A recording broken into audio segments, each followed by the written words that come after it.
Putok na putok ngayon ang balita regarding doon sa isang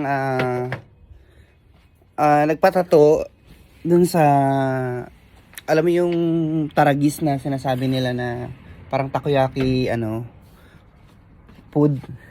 May isang lalaki na humamon ng kanilang challenge dahil mabibigay daw ng 100,000. Ay, yung lalaki hindi masyadong nabasa yung buong content. Basta nakita lang niya yung procedure lang siguro, pero hindi niya nakita yung buong content. Ito nasa screenshot siya. Ito siya. Ngayon ang ginawa nung lalaki is nagpatato siya dito,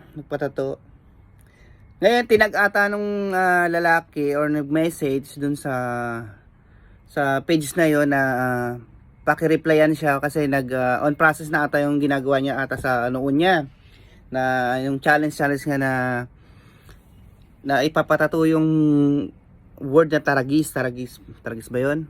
Ngayon, after nung may kumakalat ng balita na hindi raw liable yung page na yon na magbigay ng 100,000 dun sa mama, kasi nga April Fool's Day daw yun. Patay tayo dyan, April Fool's Day. Pero grabe, kasi tattoo na yung nilagay doon sa noon niya.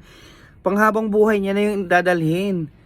Dapat maawa sila kasi kahit ibigay nila yung 100,000 na yun doon sa mama. Kasi grabe yun. Kasi tattoo yun eh. Hindi naman yung pentel pen lang na isang linggo matanggal na. Yun, buong buhay niya nang dala-dala yung pangalan ng brand na yun. Kaya sana maging liable sila na ibigay yung 100,000 na yun. Imagine mo, ang kapal nun from here. Ang kapal nun. Ang sakit nun, guys. Kaya sana ibigay naman nila, maging liable sila sa mga pinag-post nila, no? Kawawa yung kasi hirap na hirap. Sa pagkakaalam ko, yung mama na meron siyang anak na may sakit ata, kaya willing siyang magpatato para makuha yung 100,000 para sa pampagamot at mga kung ano-ano pa. Kaya sana guys, ibigay ninyo yung para doon sa mama.